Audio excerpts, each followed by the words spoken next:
Good morning and welcome to More Tea Minister. My name is Ian.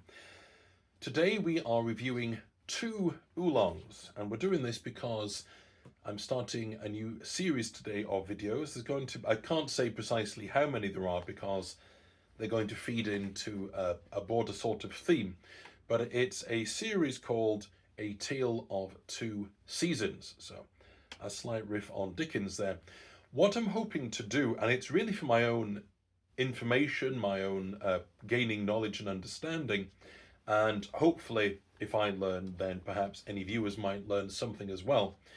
It is the question, excuse me while I drop them, of what is the difference from the same year of, let's say, a spring harvest of tea and an autumn harvest of tea. So what we're looking at, to make my life slightly easier, is the spring harvest version of this tea is one we've already looked at. It's both of them are from Yunnan sourcing. It's premium grade Anxi Shan Oolong tea, one that we've already reviewed, and we're going to be comparing that to the premium grade Anxi Shan Oolong tea autumn harvest, oolong made from the autumn harvest versus oolong made from the spring harvest. I have absolutely no idea what difference it will make. However, at the risk of repeating myself, I did want to review the two of them side by side, because when we get to teas that I don't know anything about, then naturally we'll be comparing them side by side. So we're going to pause here. We're going to look at the leaves from both. I have absolutely no idea whether you can tell just by looking whether there's any distinguishing characteristics between the spring leaves and the autumn leaves, but we'll soon see. And then we'll move on to part 3, where we review the tea. I'm minded to do it both Gongfu and Western, but that might get somewhat complicated, but we'll see what we can do. So, on to part 2. Welcome back to our video. This is part 2, where we are looking at the tea. A reminder that this is a double review of Shan Oolong tea, and we're going to be comparing a spring 25 harvest tea to the autumn 25 harvest tea. So what we're looking at here are the rolled leaves, these beads as I call them, from the spring harvest. We've already seen these before in our video of the spring harvest tea, but I wanted to do so again so we could compare and contrast. I should point out that I've left the autumn one sealed for the moment until I've removed these, because the last thing I want is to mix them up and not be able to tell them apart. So just to take a look at them, quite large beads, uniform in colour, dark green with some lighter green edging, and some of the stalk material is a paler green as well. The beads are of a mixed size. Some of them are as large as about 5 mil, I would say. Some of them down to about 3 millimeters.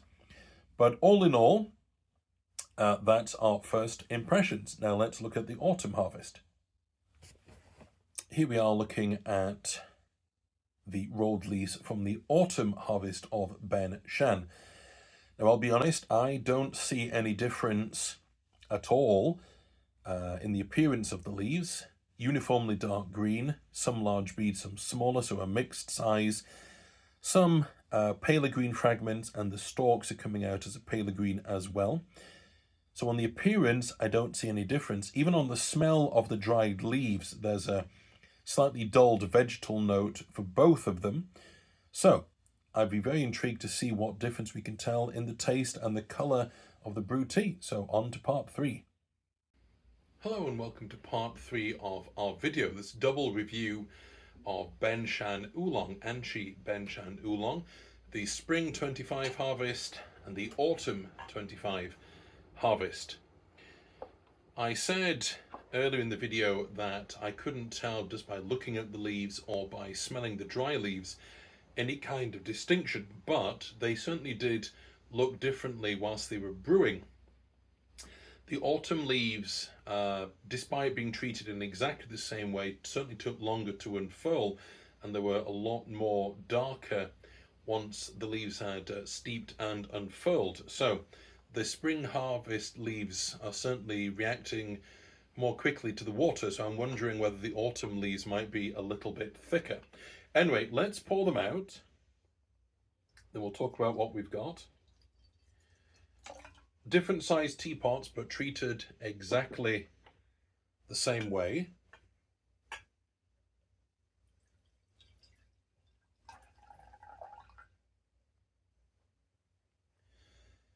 So we've got 3 grams of tea in both instances, 250 mils of water at 95 degrees centigrade, steeped for 3 minutes. So, spring, autumn. I can't say as I can really see any kind of difference. Don't know if you can. I don't think I can. Okay, let's try. The spring one has the standard sort of sweet, slightly vegetal freshness to it, with a hint of fruit and floral. Heavy on the freshness, a little bit of the other two Fs. The winter,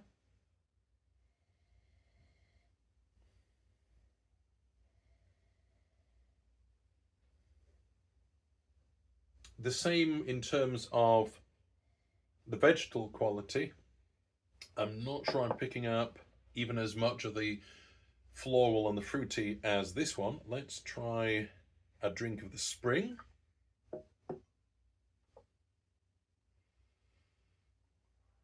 Sweetness off the cup.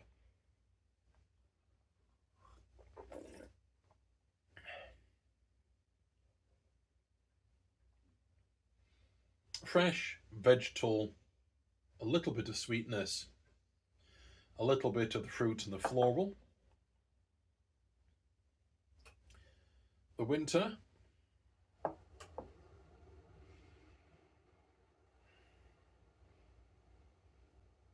most of it is sweetness coming through.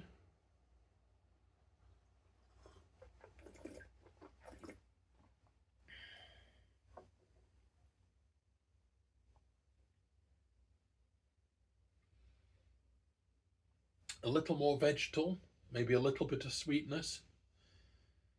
You would think they're both relatively low oxidation. They are, after all, green oolongs. And I remember speaking to Yunnan Sourcing, who said that the spring one, at the very least, is about 30% oxidation. And I would guess the winter is the same. Let's try another drink. I'm not, other than the winter one being more sweet and more vegetal, I'm not really picking up that much difference.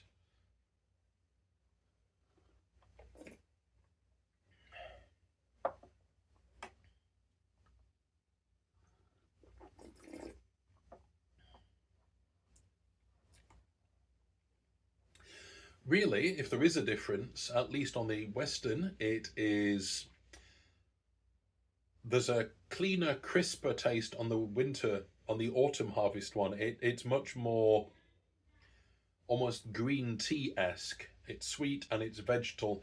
The spring one has got some elements of the floral and the fruity as well as the fresh. Those are pretty much missing on the winter one.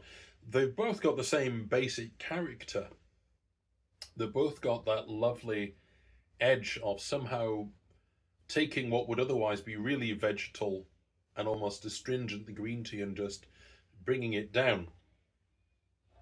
So, at least on the Western, what we have is something that's a little more rounded on the spring, and the winter one is a little more heavy on the vegetal quality and the sweetness, the pure sweetness that comes from that.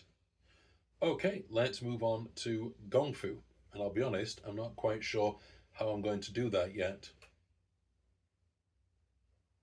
Hello and welcome to part 4 of our video. I've decided that I'm going to do a Gongfu session for each of the 2 oolong harvests independently. So we're going to begin with the spring harvest, 600 grams of the tea, and we'll be using 100 mils at a time. I've decided to try and be as consistent as I possibly can. So rather than going with the flow, so to speak, and adapting the amount of time or water, etc., I'm going to be consistent, and I'm going to go 25, 30, 35, and then we can maybe think about bringing it down. So 25, 30, 35, and to that end, I'm actually going to use a timer. So 6 grams of leaf, and this is 25 seconds, 100 mils.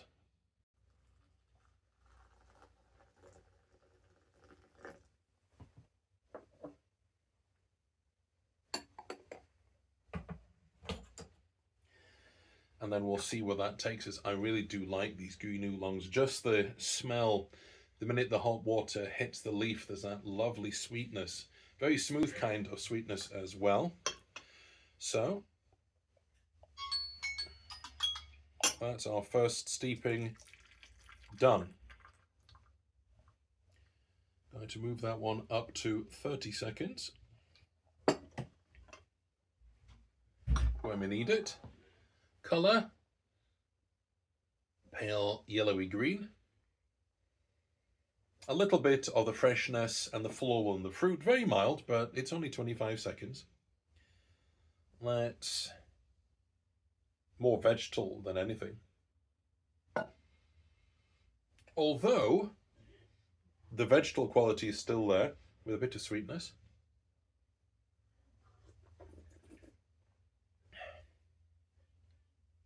That's relatively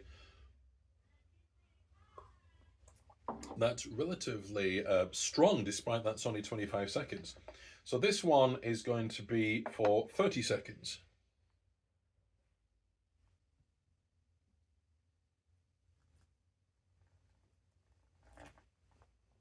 And see where that gets us. Okay, let's pour that away. And then we'll do exactly the same for the next one. I mean the next tea. The next steeping is going to be 35 seconds. And we'll take a moment to pause to see how well these leaves are unfurling. So that's our 30 seconds up. As I say, if I stick to the same time, we may not be doing exact justice to each tea, but at least they're being treated the same.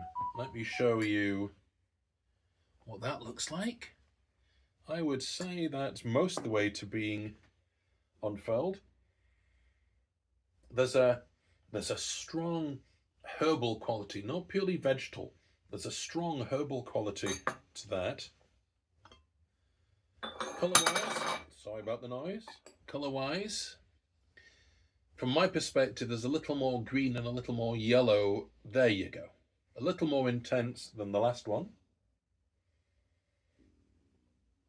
A lot more fragrant. It really is just the freshness coming through. Freshness and a bit of sweetness.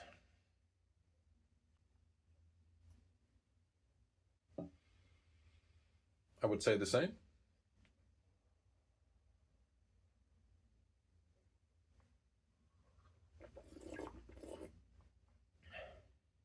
Sweet, very smooth.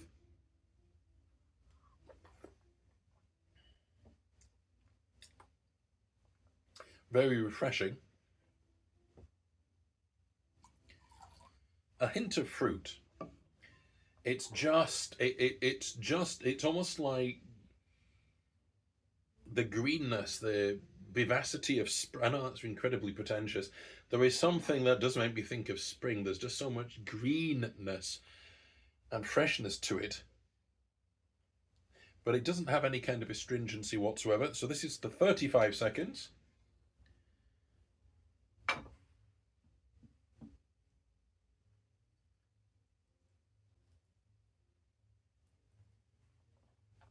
There we go. My mouth is still full of that flavour, the sweetness and the freshness. There isn't much in the way of vegetal quality. There was that herby note. That's what's still lingering here. Something like parsley, something like that. Something with a slight tang to it, just sitting there. So this is our final steeping, 35 seconds, just so that we're consistent. And let's see where that gets us.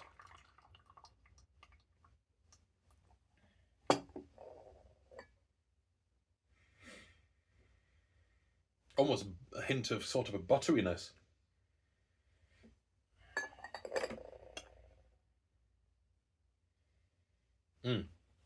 We're getting into the kind of steamed veg territory there, only slightly. I think it's just very slight, just a vegetal note, that's all.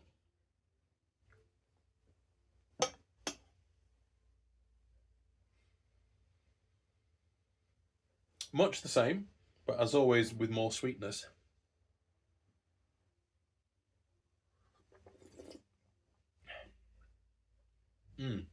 That's a lot more balanced than the smell might suggest. There isn't that much vegetal quality there.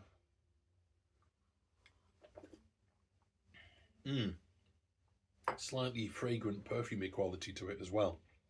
So that's really nice. Now, before I give my thoughts, I'm going to pause and I'm going to do the same again, quick as I possibly can, for the autumn harvest, and then we'll compare some notes about the two of them together. See you in a mo. Hello and welcome to what is, I think, part 5 of our video as we review the autumn harvest 2025 of the Ben Shan. If you can hear music in the background, my son's just come home from school, so he's busily thrashing away at his keyboard. So the parameters, as much as I possibly can, will be the same. 6 grams of tea again.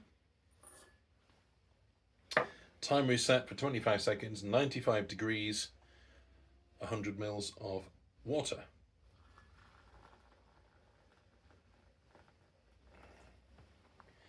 And let's see how well they unfurl. Because in the jug, when I was brewing it Weston, certainly the autumn one seemed a little more reluctant, if we can put it that way, to unfurl. So this is our initial 25 seconds.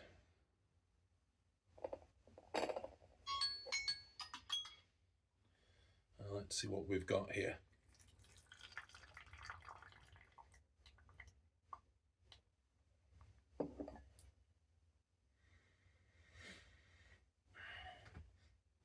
Slightly herby, mostly vegetal,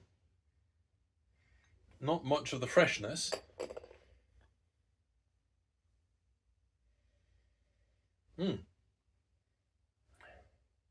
Something almost astringent there. Pale yellowy green.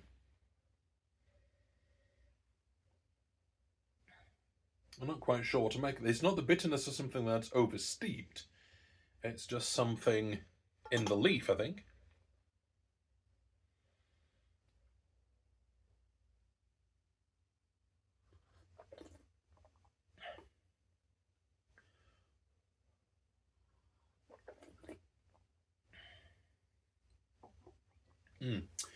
Whatever that slight astringency is, or that slight bitterness, it just comes across as making the tea even more refreshing.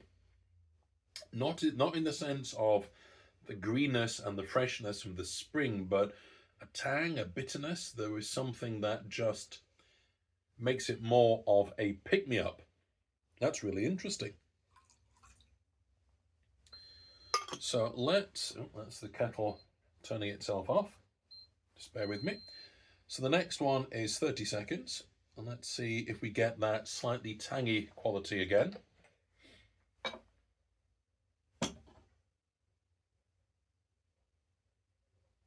There we go.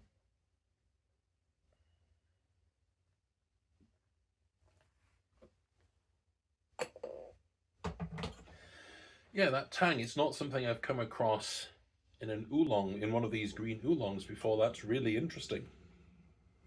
It's almost white tea-like in the intensity there, the sort of sheer, I'm not sure. Oop. Rather than me wittering, let me pour that out. That's 30 seconds. Or havering, as we say here.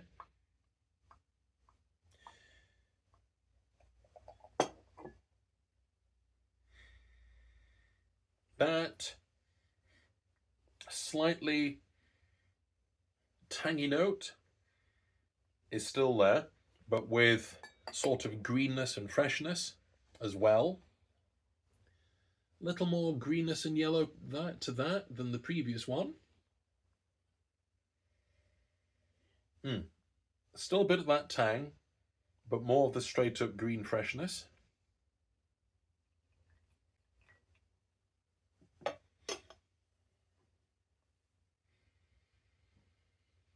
Same on the cup.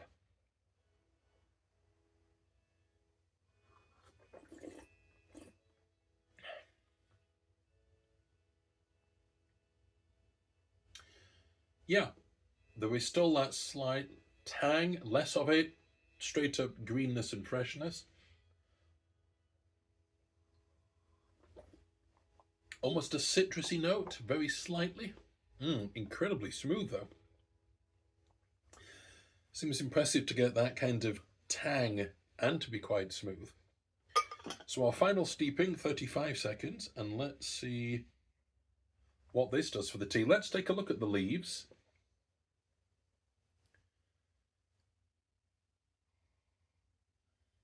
Still a sort of slight citrus note to them.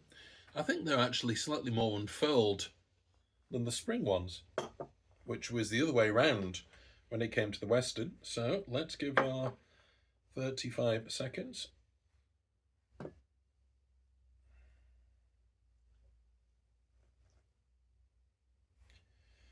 let's see where that gets us.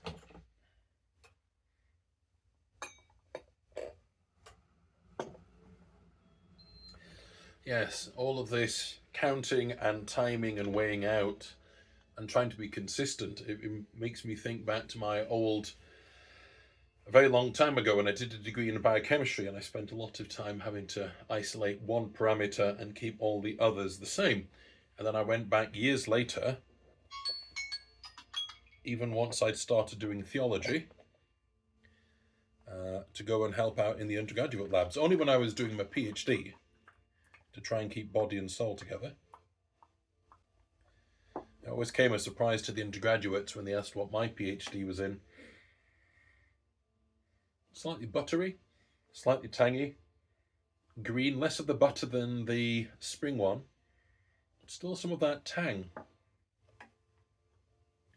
And when they asked me what my PhD was in, expecting something to do with, well, biology, reasonably enough, theology, that always floored them a little bit. Pale yellow-green, not much darker than the previous one, or more intense.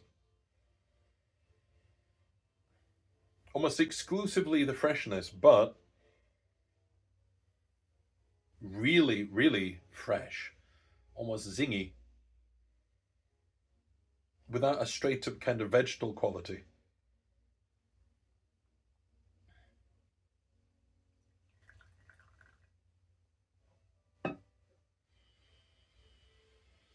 Same on the cup, but with a bit of sweetness.